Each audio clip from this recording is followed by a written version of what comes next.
Hi. Our relationship began in the most unassuming of ways. Claire and I met during our college years, in a sociology seminar that neither of us were particularly interested in but both needed to graduate. She was the type of person who could hold an entire room's attention without saying a word, with a kind of quiet magnetism that drew people toward her. For reasons I've never fully understood, she chose me out of all the other voices vying for her attention. I was captivated by her, both by her beauty and her mind. She had a way of making everything seem more vivid, as though the world itself came into sharper focus when she was near. When she laughed, it was as if the weight of life lifted, even if just for a moment. The early years of our relationship were a whirlwind. We shared an apartment before graduation, decorating it with mismatched furniture and an endless number of books that neither of us had time to read. We spent weekends exploring the city, cooking elaborate meals on a shoestring budget, and talking for hours about our dreams. When Claire landed her first job in marketing, I was her biggest cheerleader. She dove into the role with her characteristic energy and charm, quickly climbing the ranks and earning the respect of her peers. Meanwhile, I began a career in software development, a field that suited my analytical mind even if it lacked the excitement of Claire's professional world. Marriage came naturally to us, or so I thought. After a few years of steady careers and a shared home that now included a small garden and a rescue dog named Luna, it felt like the logical next step. The wedding was small, just close friends and family, held in a wooded park that Claire loved. Looking back, it's clear that the seeds of our later troubles were already present even then, though I was too blinded by love to see them. Claire was a social butterfly, the kind of person who thrived on attention and connection. I was more reserved, content to have a handful of close friends and a quiet evening at home. At the time, I saw our differences as complementary. She brought vibrancy to my world, and I brought stability to hers. For the first several years, our marriage seemed solid. We settled into routines, balancing work with shared hobbies and the occasional weekend getaway. But as time went on, cracks began to form. Claire's career continued to soar, and with it came new demands. Late nights at the office, business trips, and networking events became increasingly common. I supported her as best I could, cooking dinners she often ate cold after returning home late, listening to her stories about office politics and client meetings. Yet, there was a growing distance between us that I couldn't ignore. The pandemic only accelerated our divergence. Like many couples, we found ourselves spending more time together than ever before, yet it seemed to highlight how far apart we'd grown. I worked from a makeshift office in the spare bedroom, while Claire's job required her to adapt to remote networking and creative strategies to keep her clients engaged. It was during this period that she discovered an online role-playing community, a space where users created fictional personas and engaged in collaborative storytelling. At first, I thought it was a harmless escape from the stress of her job. She'd always been creative, and the community seemed like a perfect outlet for her imagination. Claire's character was a flirtatious adventurer, a charismatic figure who seemed to embody all the traits that had first drawn me to her. She spent hours crafting intricate backstories, participating in group events, and developing relationships with other players. I'll admit, I was impressed by the depth and complexity of the world she had become a part of. It was as though she'd found a second life, one that offered her an escape from the mundane realities of work and home. But as the months went on, I began to feel uneasy. Claire's involvement in the community grew to the point where it seemed to consume her. She'd stay up late, her laptop screen glowing in the darkened bedroom, typing furiously while I tried to sleep. Meals were rushed or skipped altogether, and our conversations became perfunctory, limited to logistical details about groceries or bills. When I asked about her online activities, she'd brush off my concerns, assuring me it was just a hobby. It wasn't until I noticed subtle changes in her behavior that I began to suspect there was more to it. Claire had always been affectionate, but her touch now felt distant, like a formality rather than a genuine connection. She'd started dressing differently, favoring styles that were more daring and youthful than her usual wardrobe. When I commented on it, she laughed and said the change was inspired by her character, a comment that, at the time, seemed innocent enough. The turning point came one evening when I returned home from a late meeting to find her sitting in the living room with her laptop open. She didn't hear me come in, so I stood in the doorway for a moment, watching, Her expression was one of intense focus, a mixture of excitement and nervous energy that I hadn't seen in years. On the screen, I caught a glimpse of a private message thread. The text moved too quickly for me to read, but the tone was unmistakable. Whoever she was talking to, it wasn't just casual banter. There was an intimacy to it that made my stomach churn. That night, I lay awake long after Claire had fallen asleep. Questions swirled in my mind. Was this just a game to her, or had it become something more? Could digital interactions count as infidelity? I'd always considered cheating to be a physical act, something tangible and undeniable. Yet, the emotional distance between us and the intensity of her virtual relationships felt like a betrayal in its own right. Over the next few weeks, I began to pay closer attention. Claire's phone was now a constant presence, even during meals or movie nights. Her laughter, once a source of joy, now felt like a dagger each time I heard it in response to something on her screen.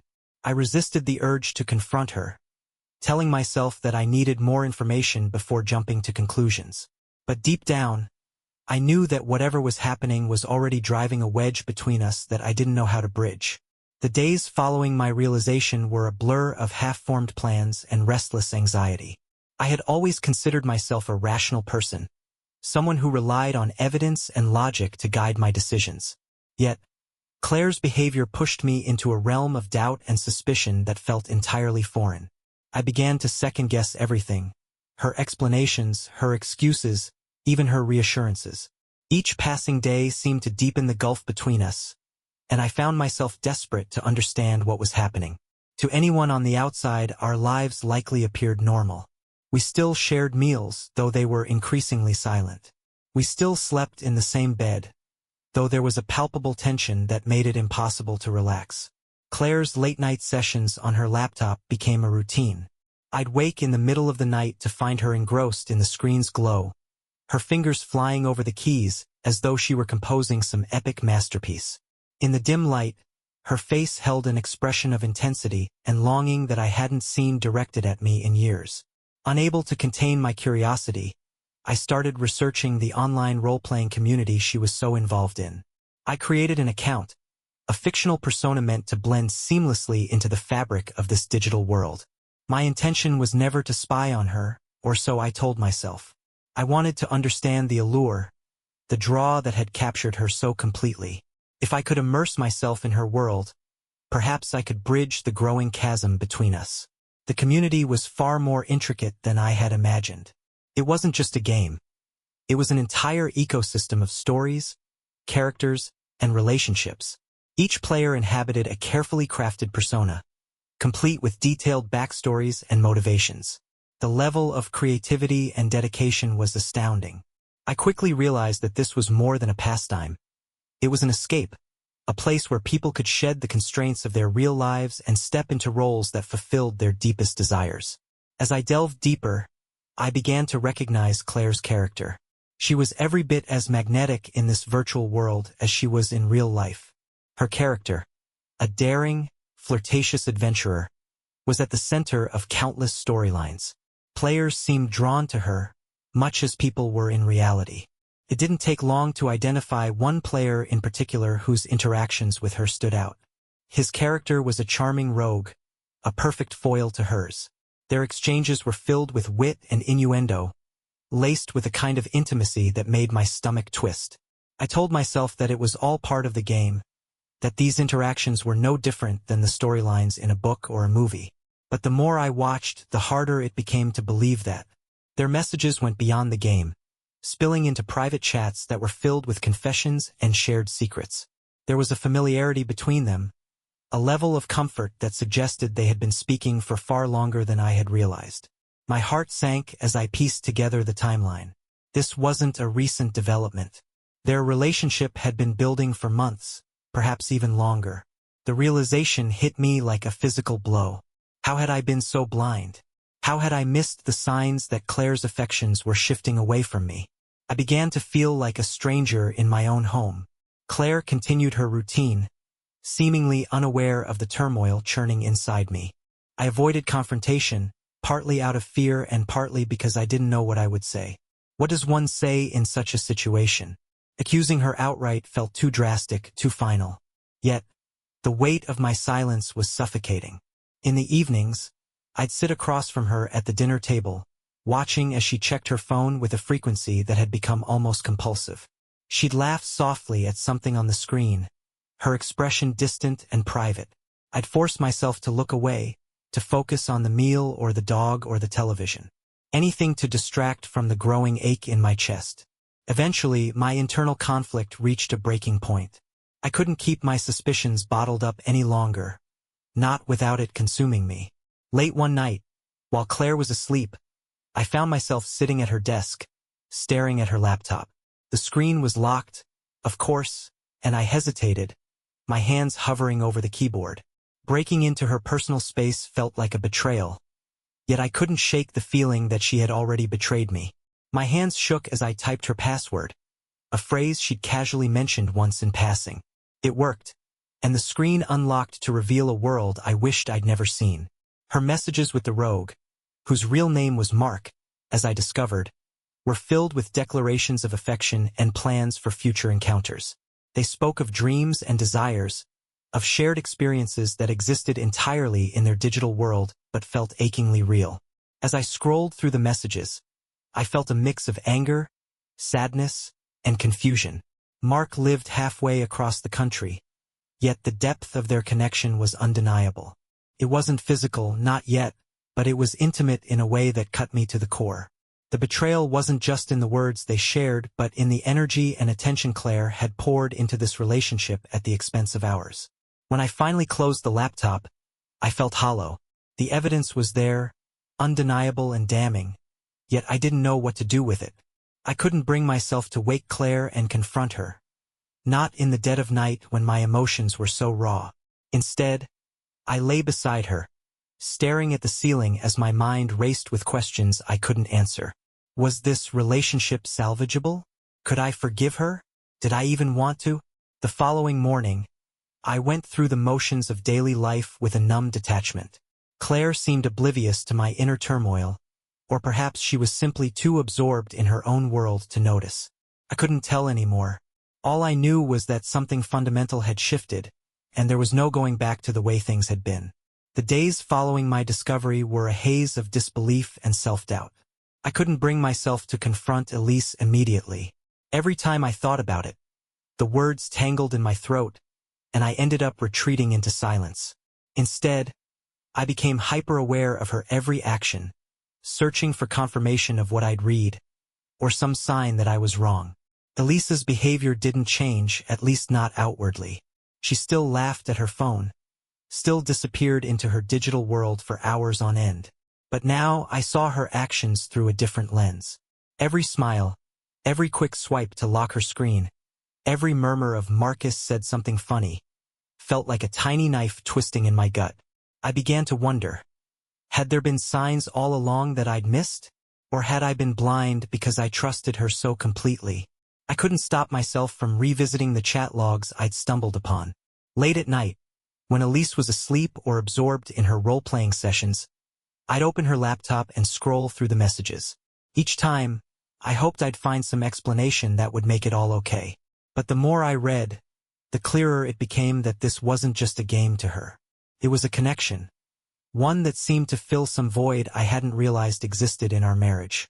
The messages weren't explicit in a physical sense, but they were undeniably intimate. They spoke of shared fantasies, of understanding one another in ways that felt more personal than I'd ever imagined. Marcus's words dripped with admiration for Elise's creativity, her wit, her beauty. He praised her in ways that I hadn't in years, not because I didn't feel those things, but because I'd taken for granted that she knew. I started to wonder about Marcus. Who was he?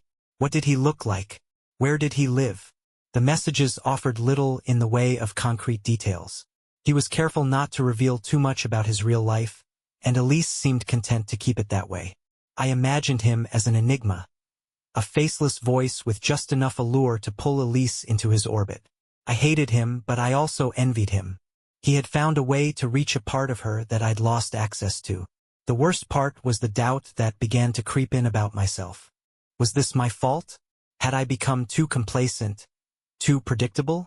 I replayed the past few years in my mind, searching for moments where I'd failed her. The missed date nights, the times I'd been too tired to engage, the mundane routines that had replaced the spark we once had. It was a cruel irony. I'd always thought our marriage was solid, but now I realized how fragile it had become. One evening, I decided to test the waters. Elise was sitting at the kitchen table, her laptop open as usual. I poured myself a glass of wine and sat across from her, pretending to scroll through my phone. "You've been spending a lot of time with your group lately?" I said, keeping my tone light. She looked up, her expression a mix of surprise and caution. "Yeah, it's been fun. Why do you ask?" I shrugged, trying to mask the turmoil churning inside me. "Just curious. It seems like it's really important to you." Her smile returned, but it felt practiced, like a mask slipping into place. "It is. It's nice to have something that's just for me, you know?" Her words stung more than they should have. Was I not enough for her? Was our life together so insufficient that she needed an escape? I bit back the questions, knowing they would only push her further away. Instead, I nodded and forced a smile of my own. That night I couldn't sleep. I lay awake, staring at the ceiling, while Elisa's breathing softened into the rhythm of sleep beside me. My mind raced with possibilities. Maybe it was all in my head. Maybe this was just a phase, a harmless indulgence that would pass. Or maybe it was something more, something that could unravel everything we'd built together.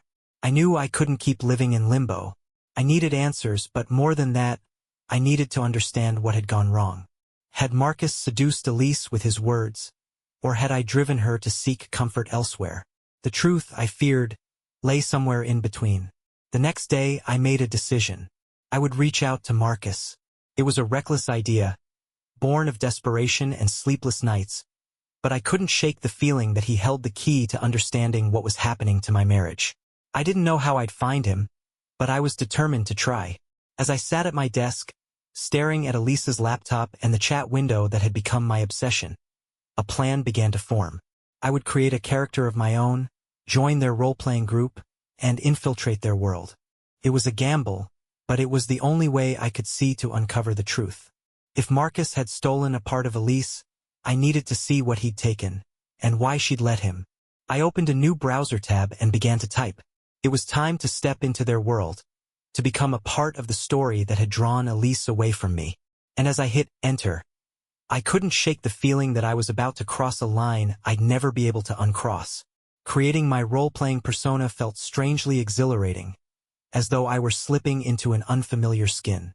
My hands hovered over the keyboard as I crafted my character. A wandering bard with a silver tongue and a penchant for uncovering secrets. He was charming, confident, and enigmatic. Everything I didn't feel in that moment. I named him Alaric, a name that sounded foreign enough to blend into their world, but resonant enough to carry weight. Alaric was everything I needed to be to infiltrate this digital tapestry that had captivated Elise. I joined the forum under a new username, carefully observing the rules of their group. The threads were alive with creativity, each post weaving a piece of a larger narrative. It wasn't hard to see why Elise was drawn to it. These weren't just stories. They were intricate worlds filled with alliances, betrayals, and passions that mirrored the dramas of real life, albeit cloaked in fantasy. Within days, I began engaging with the other players. I crafted responses that were clever and engaging, sprinkling just enough mystery to intrigue the seasoned members. It didn't take long to gain their attention. In this world, I wasn't just a man fumbling for answers in his marriage.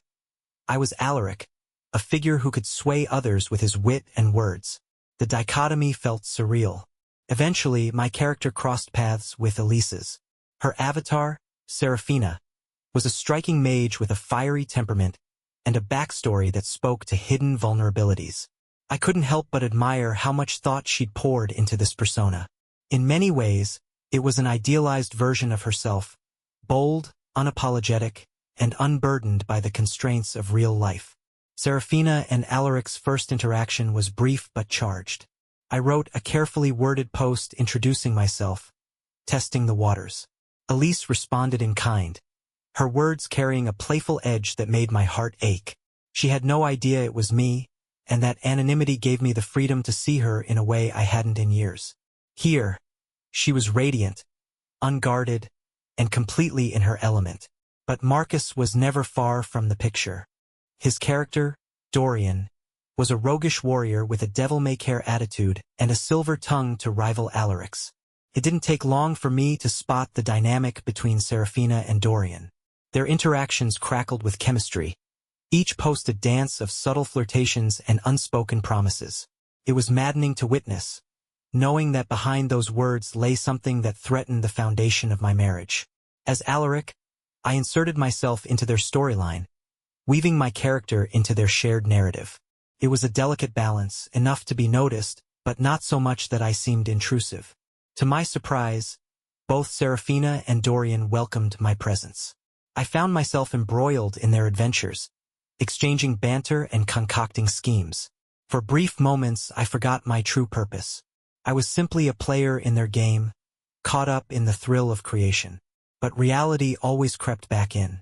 Every time I logged off, the weight of what I was doing settled over me like a shroud. I was deceiving Elise, invading her sanctuary under false pretenses. Yet I couldn't stop. I needed to understand what she saw in Marcus, what he offered that I couldn't. And so, I pressed on, digging deeper into their world. Over time, I began to notice patterns. Marcus's writing was deliberate, laced with subtle innuendos that blurred the line between character and player. He had a way of making his posts feel personal, as though he were speaking directly to Elise through Dorian. I saw how she responded to him. Her words lighter, her tone more playful. It was clear she looked forward to their interactions in a way that cut me to the core. One evening, during a particularly intense storyline, I saw an opening. Alaric and Serafina were alone, separated from the rest of the group after a climactic battle. I crafted my post carefully, weaving vulnerability into Alaric's words as he confided in Serafina about his fears and regrets. It was a calculated risk, a way to see how Elise's character would respond to intimacy that mirrored our own fractured connection. Her reply left me breathless. Serafina's words were tender, revealing a depth of emotion that felt achingly real. She spoke of loneliness, of yearning for understanding, of feeling invisible in a world that demanded so much. As I read her post, I felt as though Elise herself were speaking to me, bearing truths she couldn't bring herself to say in real life. I wanted to believe that this was my opening, a chance to bridge the gap between us. But then Dorian reappeared, his arrival interrupting the fragile moment Alaric and Serafina had shared. Marcus's post was charming and bold, pulling Serafina's attention away as effortlessly as if he'd flipped a switch. My frustration surged. Even in this world, I was losing her to him. That night, I stared at my reflection in the bathroom mirror, the weight of my deception pressing down on me. What was I doing?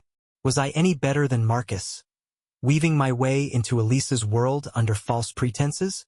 Yet I couldn't bring myself to stop. I was too far in, too desperate for answers. The following day, I decided to push further. I crafted a private message from Alaric to Serafina, carefully balancing sincerity and curiosity. I asked about her dreams, her fears, her reasons for fighting alongside Dorian. It was a transparent attempt to peel back the layers, to see if I could find Elise beneath the veneer of her character. When her reply came, it was everything I'd hoped for and feared. Serafina opened up, her words painting a picture of a woman torn between duty and desire, between the safety of familiarity and the allure of the unknown. It was a portrait that felt painfully familiar.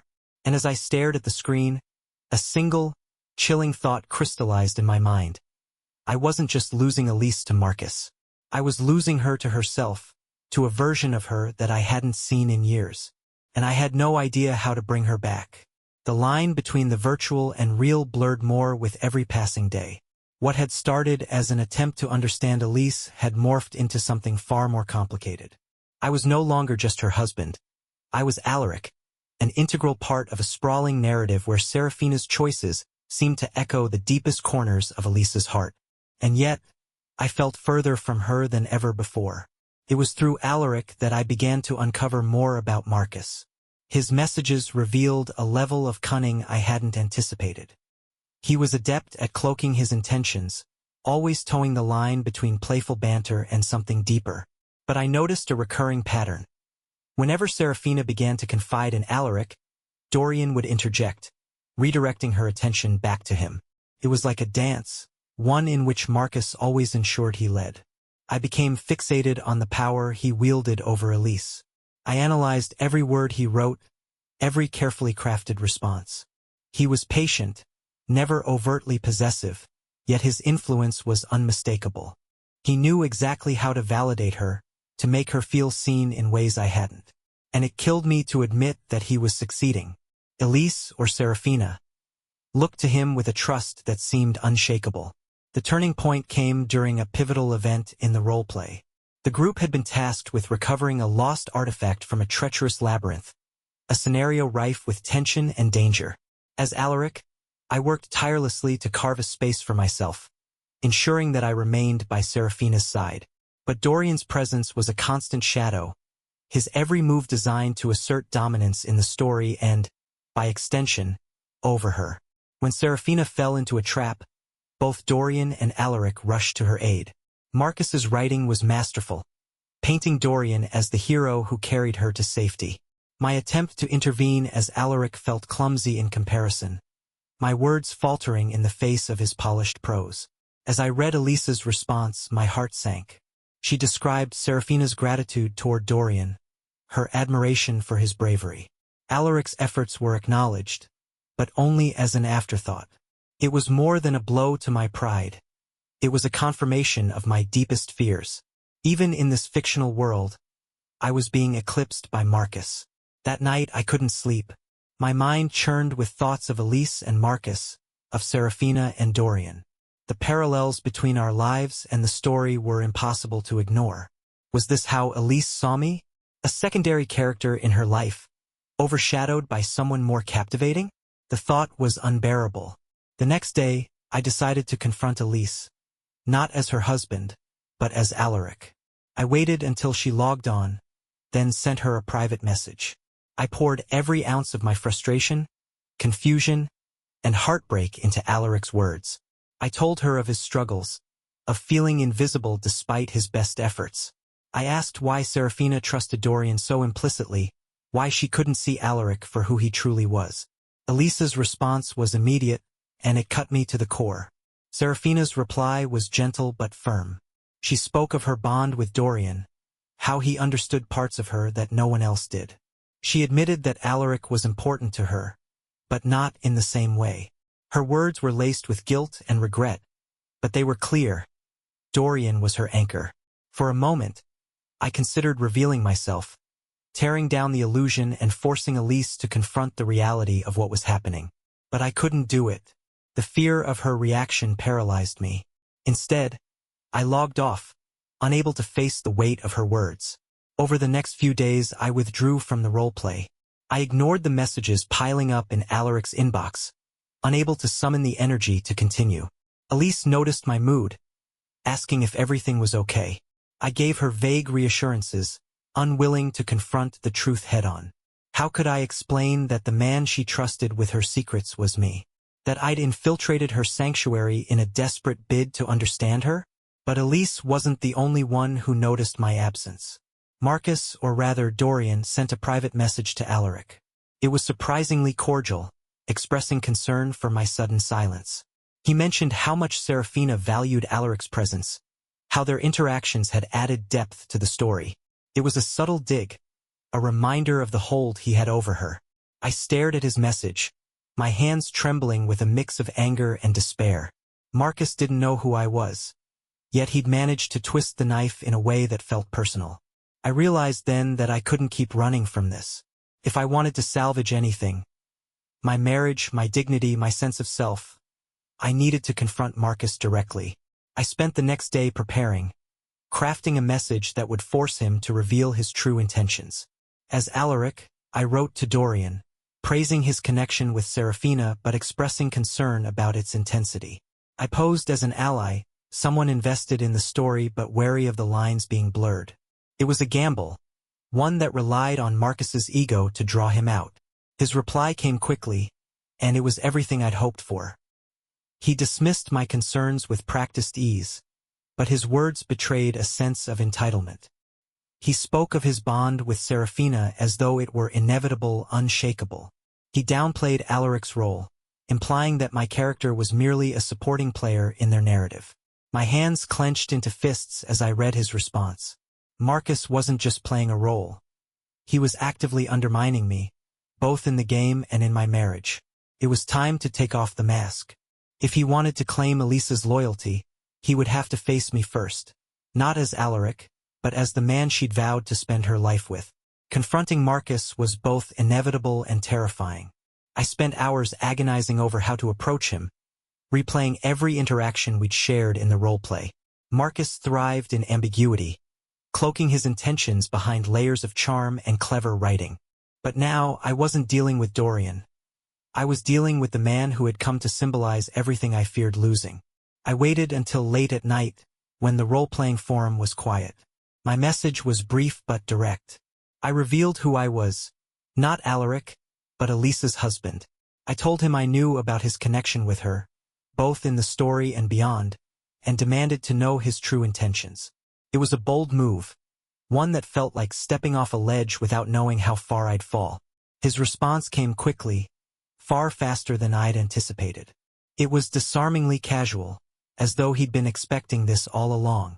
Marcus admitted to being aware of who I was, claiming he'd pieced it together from subtle hints I'd unintentionally left in my posts. He said he hadn't called me out because he found it fascinating to watch me navigate the story. Fascinating. The word felt like a slap. He went on to assure me that his connection with Elise was innocent, that they were simply collaborators who happened to have a natural rapport. But his words dripped with condescension, as though he were humoring me rather than addressing my concerns. He didn't deny the chemistry between Serafina and Dorian, but he framed it as a product of good storytelling rather than anything real. It wasn't enough. Good storytelling doesn't make my wife smile at her phone like she used to smile at me. I typed back, my frustration bleeding into every keystroke. You're not just playing a game. You're pulling her away from her life. From me. Can you honestly tell me you haven't crossed a line? Marcus's reply was infuriatingly measured. He claimed he couldn't control how Elise felt, that her happiness or dissatisfaction in our marriage wasn't his responsibility. If she's finding something in the story that she's missing elsewhere, he wrote, maybe you should focus on why that is. I slammed my laptop shut, his words ringing in my ears. As much as I wanted to dismiss him, there was truth in what he said. Elisa's connection to Marcus, to Dorian, wasn't born in a vacuum. It was a reflection of something deeper, a fracture in our relationship that I hadn't wanted to acknowledge. The next morning, I decided to come clean to Elise. It was the hardest conversation I'd ever initiated. She sat across from me at the kitchen table, her expression a mix of confusion and apprehension as I confessed everything. My creation of Alaric, my infiltration of her role-playing group, my growing jealousy of Marcus. When I finished, the silence between us was deafening. Elise stared at me, her hands trembling slightly as she processed my words. Why? She finally asked, her voice barely above a whisper. Why would you do this? Because I didn't know how else to reach you, I admitted. You've been drifting further away, and I didn't know how to stop it. I thought if I could understand what you were finding in that world, maybe I could find a way to bring you back. Her eyes filled with tears, but they didn't fall. Instead, she looked down at her hands, her voice tinged with a sadness I hadn't expected. I didn't realize how much I'd hurt you. We talked for hours, unraveling the threads of our relationship and the ways we'd both contributed to its unraveling. Elise admitted that the roleplay had become an escape for her, a place where she could be a version of herself that felt freer, more alive. She'd felt stifled in our marriage, not because of anything I'd done, but because she'd lost sight of who she was outside of being my wife. I told her about the pain of watching her connect with Marcus, about the jealousy and insecurity that had driven me to such desperate measures. She didn't defend him, but she also didn't condemn him. Instead, she acknowledged that their connection had filled a void she hadn't known how to address. By the end of our conversation, we weren't fixed. There were no grand declarations of love, no promises that everything would be okay. But there was honesty, raw and unfiltered, and it felt like the first step towards something better. We decided to take a break from the role-playing group, to focus on rebuilding our relationship without the interference of fictional worlds or external influences. It wasn't easy. The habits we'd formed, her retreat into fantasy, my tendency to avoid confrontation, weren't easily broken. But we tried. As for Marcus, he faded into the background. Elise didn't cut ties with him completely, but their interactions became less frequent, more professional. I didn't ask for updates. I didn't want to know. My focus was on us, on finding a way back to the partnership we'd once had. Months later, I logged into the forum one last time. Alaric's account remained dormant, a ghost in a world that had once consumed me. I read through the threads, revisiting the adventures and alliances that had seemed so important. And then, with a deep breath, I deleted the account. How was the video? Don't forget to like and subscribe for more. See you in the next video. Bye bye.